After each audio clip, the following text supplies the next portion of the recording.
De presse. My name is Guillaume Saint-Pierre. I'll be your moderator. We will start with remarks. First up will be Joanne Thompson, and then Cody Blois. Then we will end with Stephen Guilbeault, ministre de l'Environnement. Ensuite, on va avoir, on me dit 1 heure pour les questions. Alors, ça devrait être amplement de temps. Alors, Madame Thompson. So, Madame Thompson, the floor is yours. Hello, good afternoon, bonjour. Thank you to everyone for coming to today's press conference. My name is Joanne Thompson, and I am the Member of Parliament for St. John's East. And I am thrilled to be here today for such an important announcement for Newfoundland and Labrador and for the provinces in Atlantic Canada. I will be your MC this afternoon. I would like to begin by acknowledging that we are gathered on the unceded territory of the Algonquin and Anishinaabe people. We've had an emotional and moving day of tributes to Her Majesty Queen Elizabeth. And as a caucus, we have just wrapped up 2 days of our caucus meetings, where the focus was squarely on bread and butter issues of affordability for Canadian families. And so I appreciate that this is a busy time for everyone.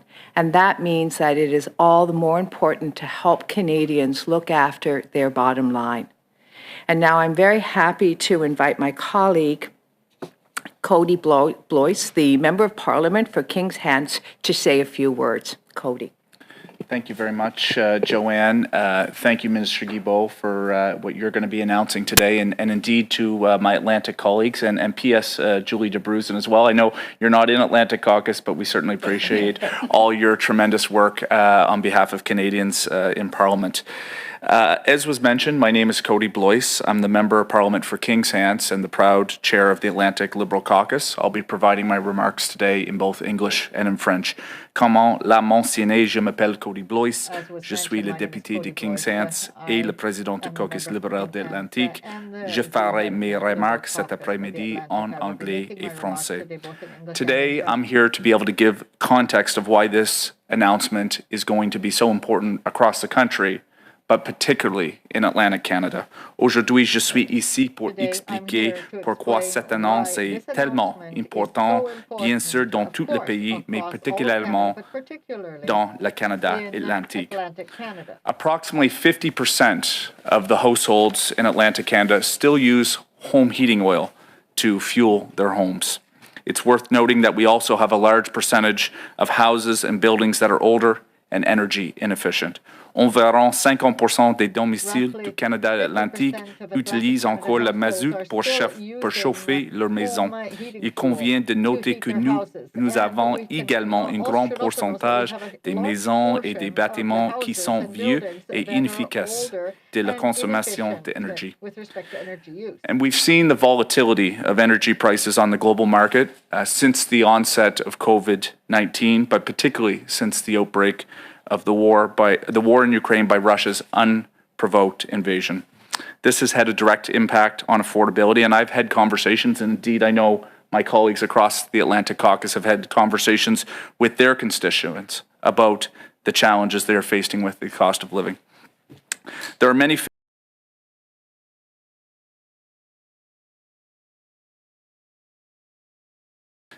King's Hants is a rural riding, about 40 minutes outside of Halifax. And there is a particular constituent of mine named Doris. She's a widowed senior living in a house built during the golden age of sale. And for those that may not know, that was in the 1800s on the Hants Shore, small rural community. And she is a recipient of the Guaranteed Income Supplement and frankly does not have the ability to pay up front to make the improvements to reduce her energy bill. The announcement that Minister Guilbeault is going to speak about today is directed towards people like Doris, who we need to make sure there's funds in place to be able to make that transition. Notre gouvernement a été élu sur un plan de réduction des émissions afin de respecter nos engagements internationaux dans le cadre de COP.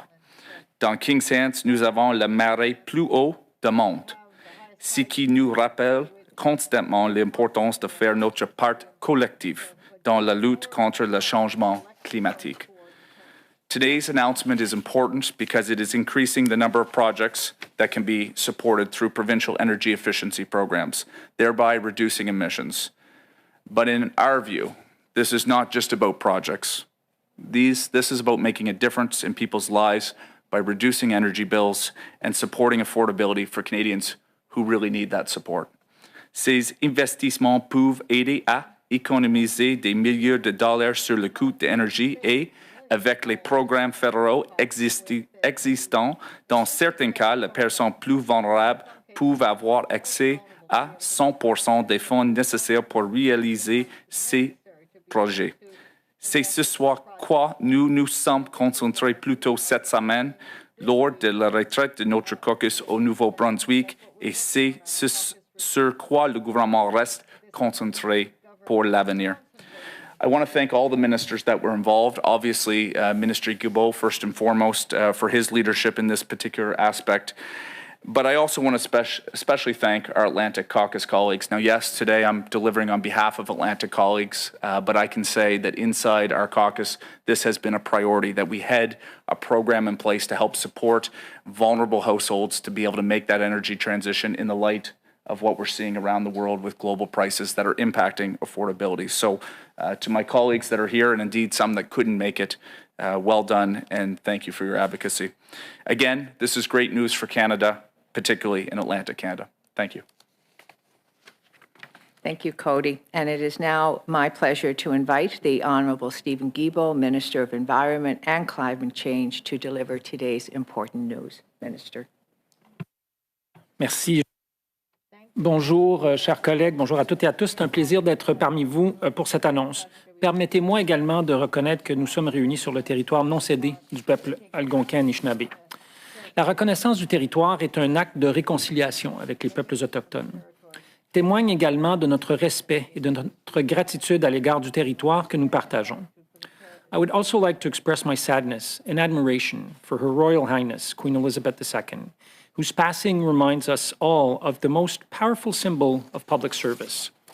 She was Canada's monarch for 70 years, almost half of the life of the Confederation, and never wavered in her lifelong commitment to duty. All of us in public life can find something to admire in her example. All of us hope to leave our country, our region, our community a better place. That's why we got involved. At least it should be. And that's what today's all about. Atlantic Canadians, like coastal communities everywhere, have storied tradition of dealing with the elements, tough, resilient, and hardworking. But climate change is a storm we can't just ride out. It has become a clear and present danger.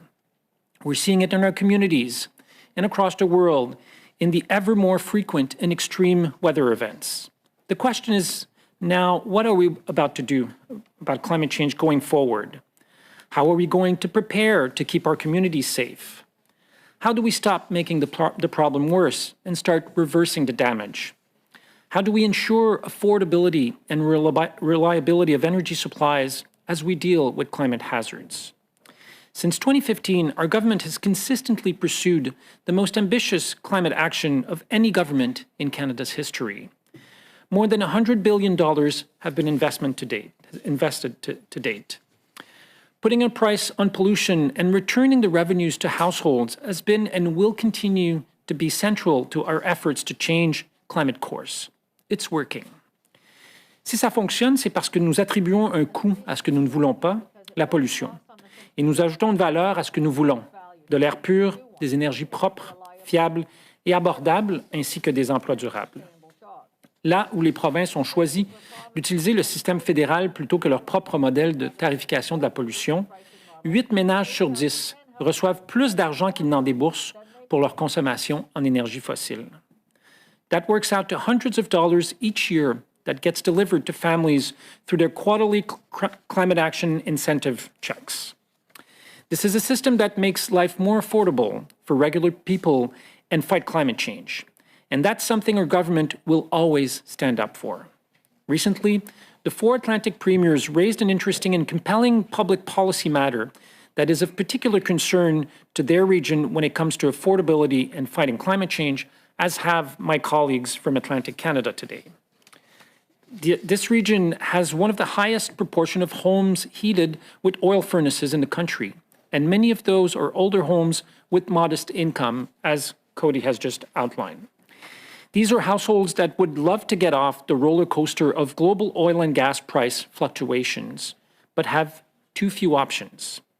They want reliable, affordable home heating, and their premiers were right to go for bat for them, as are my colleagues here today.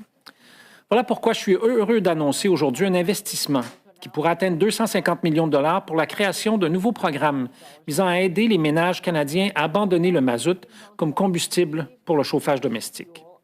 Compte tenu de la situation spécifique du Canada atlantique, où historiquement le mazout était le moyen simple pour chauffer les bâtiments, environ 120 millions de dollars de cet investissement seront réservés pour Terre-Neuve-Labrador, le Nouveau-Brunswick, la Nouvelle-Écosse et l'île du Prince-Édouard. Atlantic Canadians, just like people across the country, deserve to be able to heat their homes with affordable, reliable, and clean power. So just like I committed to my Atlantic colleagues, today our government is taking an important step to help make that happen. So I am very happy to announce a new program of up to $250 million to help Canadian households move off home heating oil and onto affordable green options like electric heat pumps.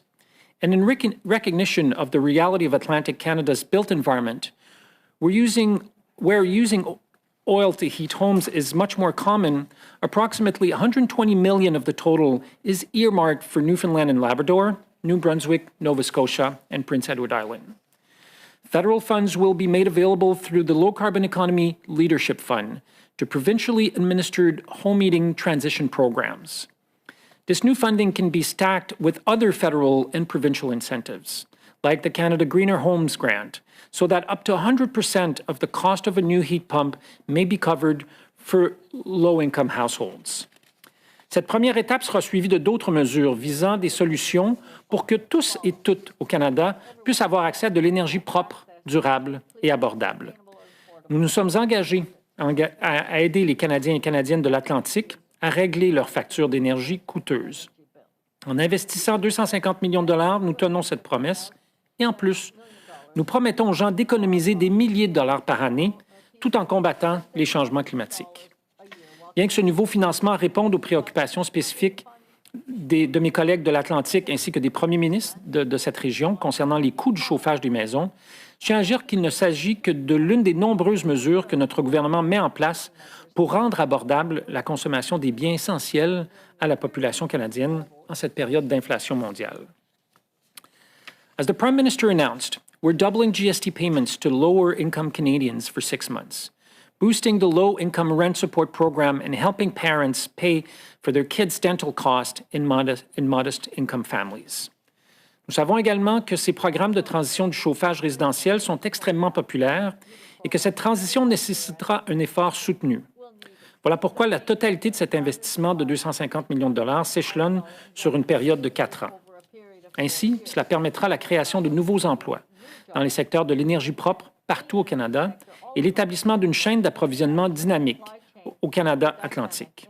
Des maisons confortables et chauffées à l'aide d'une source d'énergie fiable, abordable et favorisant de bons emplois locaux. Voilà notre objectif. Too often, we see conservative politicians tell us to change course, stop trying, to delay action, or to pretend that climate change doesn't even exist. They suggest you can fight global inflation by polluting more right here at home. And they're proposing to kick the problem down the road for someone else to clean up. That will never be our approach. We're focused on affordability, we're focused on climate change, and we're focused on addressing them together. By putting a price on pollution and helping households make the switch to cleaner, cheaper, reliable home heating right now, our government is making a positive and sustainable contribution instead of living in fear or denial. A world of reliable, clean, and affordable energy produced at home and supported by a vibrant, clean energy supply chain and good-paying, sustainable jobs. That's a win for Atlantic Canadians, a win for our environment. Thank you very much. Merci beaucoup. Thank you, Minister.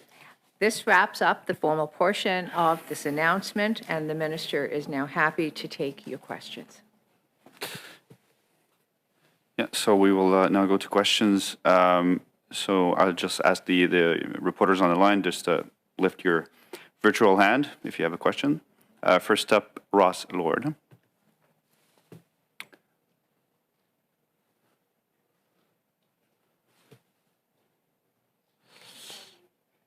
I think you are muted, Ross.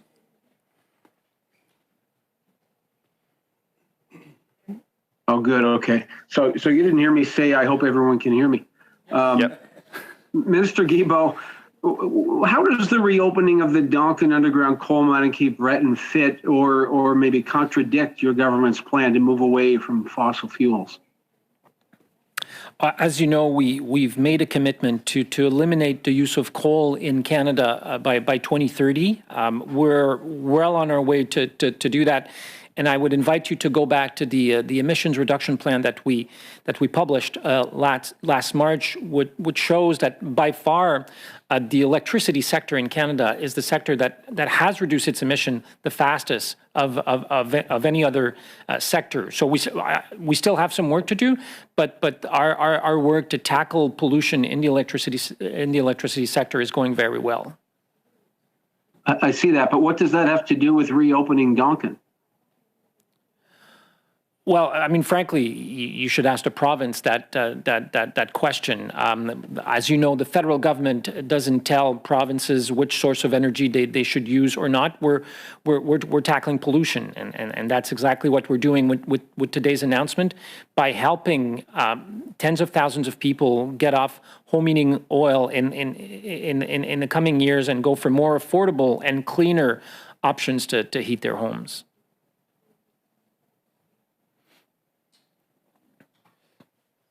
Brian Flynn.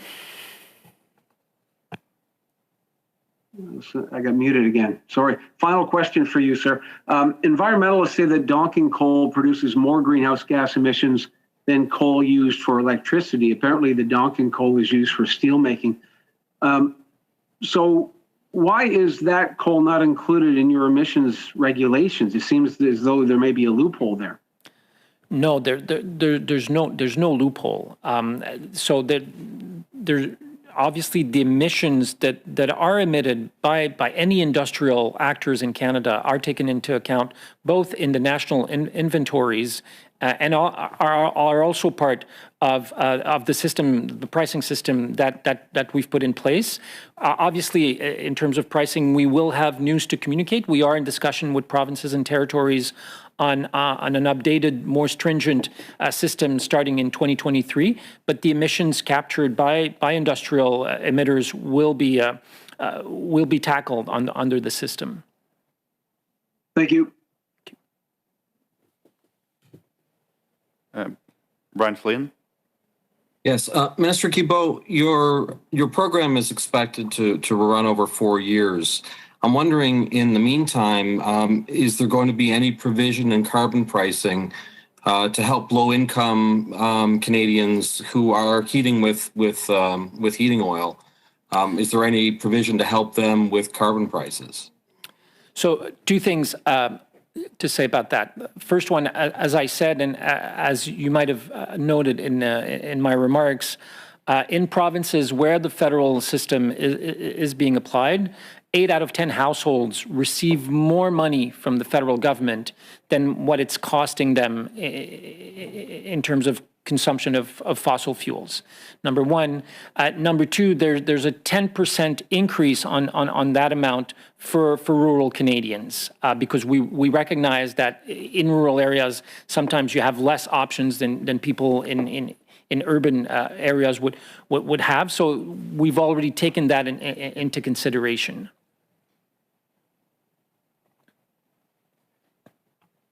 Follow up. I was wondering if I was going to ask a follow-up question.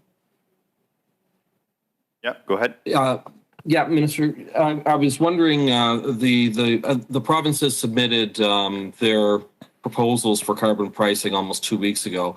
When are you going to be responding to that? And in particular, I'm curious about Nova Scotia because Nova Scotia submitted a plan that didn't include a carbon price, as I'm sure you're aware. So we're in the process of finalizing the analysis of the submissions we've received from provinces. Some provinces have decided to update their submission. So I would estimate it will take Environment and Climate Change Canada team another couple of weeks, probably, to be able to make a final determination in terms of these systems. So, October, I would imagine, maybe November, we will be in a position to announce what will be put in place for 2023. So we have a bit of time ahead of us. The new systems must be in place by January 1st of next year. So we have a bit of time ahead of us, but we don't want to take too much time either. We still have some time for questions if there's other reporters on the line that would want to have a question, just raise your hand. Il ne semble pas y avoir d'autres questions, alors c'est ce qui met fin à la conférence de I don't presse. think there are any more questions, so this brings an end to the press conference.